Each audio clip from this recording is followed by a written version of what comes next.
ओम शम शनिश्चराय नमः। शनिवार के दिन शनिदेव की पूजा करने से वे प्रसन्न होते हैं और भक्तों के कष्ट दूर करते हैं।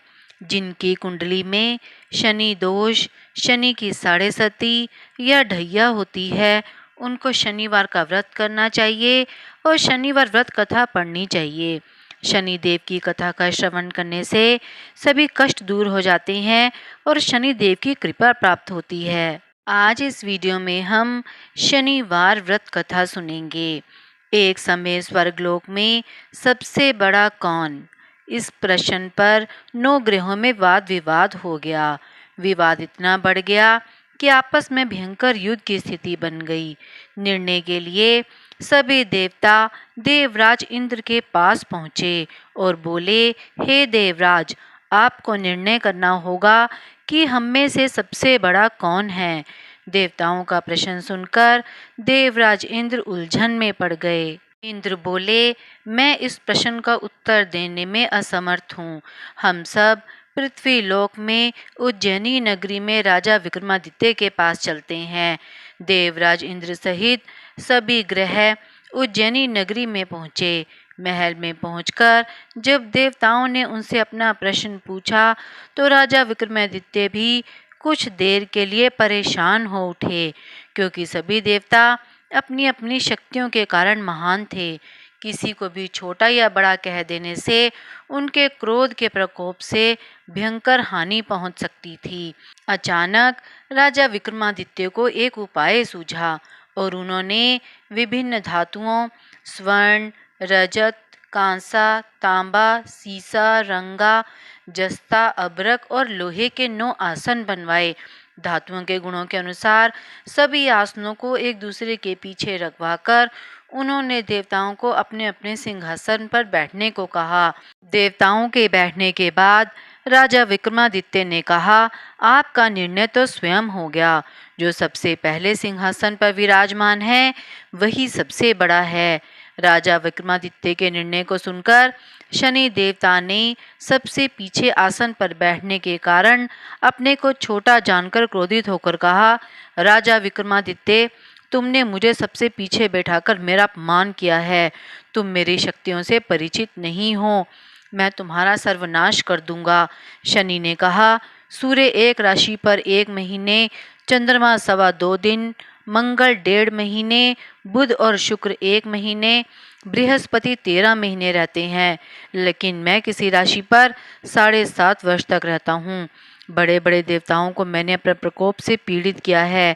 राम को 7.5 के कारण ही वन में जाकर रहना पड़ा और रावण को 7.5 के कारण ही युद्ध में मृत्यु का शिकार बनना पड़ा।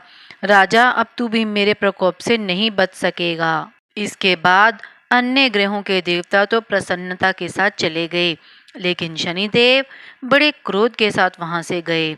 राजा विक्रमादित्य पहले की तरह ही न्याय करते रहे। उनके राज्य में सभी स्त्री पुरुष बहुत आनंद से जीवन जी रहे थे। कुछ दिन ऐसे ही बीत गए। उधर शनि देवता अपने अपमान को भूले नहीं थे। विक्रमादित्य से बदला लेने के लिए एक दिन शनिदेव ने घोड़े के व्यापारी का रूप धारण किया और बहुत से घोड़ों के साथ उज्जैनी नगरी पहुंचे। राजा विक्रमादित्य ने राज्य में किसी घोड़े के व्यापारी के आने का समाचार सुना तो अपने अश्वपाल को कुछ घोड़े खरीदने के लिए भेजा। घोड़े बहुत कीमती थे। अश्वपाल ने जब वापस लौटकर इस संबंध में बताया तो राजा विक्रमादित्य ने स्वयं आकर एक सुंदर और शक्तिशाली घोड़े को पसंद किया। घोड़े की चाल देखने के लिए राजा उस घोड़े पर सवार हुए तो वह घोड़ा बिजली की गति से दौड़ पड़ा। तेजी से दौड़ता हुआ घोड़ा राजा को दूर एक जंगल में ले गया और फिर राजा को वहां गिराकर जंगल में कहीं गायब हो गया। राजा अपने नगर को लौटने के लिए जंगल में भटकने लगे, लेकिन उन्हें लौटने का कोई रास्ता ही नहीं मिला। राजा को बहुत भूख प्यास लग गई। बहुत घूमने पर उन्हें वहां एक चरवाहा मिला। राजा ने उनसे पानी मांगा। पानी पीकर राजा ने उस चरवाहे को अपनी अंगूठी दे दी। फिर उससे रास्ता पूछकर वह जंगल से निकलकर पास के नगर में पहुंचे। राजा ने एक सेठ की दुकान पर बैठकर कुछ देर आराम किया। उस सेठ ने राजा से बातचीत की तो राजा ने उसे बताया कि मैं उज्जैनी नगरी से आया हूँ। राजा के कुछ देर दुकान पर बैठने से सेठ जी की बहुत बिक्री हुई। सेठ ने राजा को बहुत भाग्यवान समझा और खुश होकर उसे अपने घर भोजन के लिए ले गया। सेठ के घर में सोने का एक हार खूंटी पर लटका हुआ था। राजा को उस कमरे में छोड़कर सेठ कुछ देर के लिए बाहर गया। तभी एक आश्चर्यजनक घटना घटी। राजा के देखते देखते सोने के उस हार को खूंटी निगल गई। सेठ ने कमरे में लौटकर हार को गायब देखा तो चोरी का संदेह राजा पर किया, क्योंकि उस कमरे में राजा ही अकेला बैठा था। सेठ ने अपने नौकरों से कहा, इस परदेसी को रस्सियों से बांधकर नगर के राजा के पास ले चलो। राजा ने विक्रमादित्य से हार के बारे में पूछा तो उसने बताया कि उसके देखते ही देखते खूंटी ने हार को निगल लिया था। इस पर राजा ने क्रोधित होकर चोरी करने के अपराध में विक्रमादित्य के हाथ पांव काटने का आदेश दे दिया। राजा विक्रमादित्य के हाथ पांव काटकर उसे नगर की सड़क पर छोड़ दिया गया। कुछ दिन बाद एक तेली उसे उठाकर अपने घर ले गया और उसे अपने कोल्लू पर बैठा दिया। राजा आवाज देकर बैलों को हाँकता रहा। इस तरह तेली का बैल चलता रहा और राजा का भोजन मिलता रहा। शनि के प्रकोप की 7.5 पूरी होने पर वर्षा ऋतु प्रारंभ हुई। राजा विक्रमादित्य एक रात मेघ मल्हार गा रहे थे कि तभी नगर के राजा की लड़की राजकुमारी मोहिनी रथ पर सवार होकर उस तेली के घर के पास से गुजरी। उसने मेघ मल्हार सुना तो उसे बहुत अच्छा लगा और दासी को भेजकर गाने वाले को बुला लाने को कहा। दासी ने लौटकर राजकुमारी को अपंग राजा के बारे में सब कुछ बता दिया। राजकुमारी उसके मेघ मल्हार से बहुत मोहित हुई, इसलिए उसने सब कुछ जानकर भी अपंग राजा से विवाह करने का निश्चय कर लिया। राजकुमारी ने अपने माता पिता से जब यह बात कही तो वह हैरान हो गए। रानी ने मोहिनी को समझाया, बेटी तेरे भाग्य में तो किसी राजा की रानी होना लिखा है, फिर तू उस अपंग से विवाह करके अपने पांव पर कुल्हाड़ी क्यों मार रही है। राजकुमारी ने अपनी जिद नहीं छोड़ी। अपनी जिद पूरी कराने के लिए उसने भोजन करना छोड़ दिया और प्राण त्याग देने का निश्चय कर लिया। आखिर राजा रानी को विवश होकर अपंग विक्रमादित्य से राजकुमारी का विवाह करना पड़ा। विवाह के बाद राजा विक्रमादित्य और राजकुमारी तेली के घर में रहने लगे। उस रात स्वप्न में शनिदेव ने राजा से कहा, राजा तुमने मेरा प्रकोप देख लिया, मैंने तुम्हें अपने अपमान का दंड दिया है। राजा ने शनिदेव से क्षमा प्रार्थना की। हे शनिदेव, आपने जितना दुख मुझे दिया है अन्य किसी को न देना। शनिदेव ने कुछ सोचकर कहा, राजा मैं तुम्हारी प्रार्थना स्वीकार करता हूँ।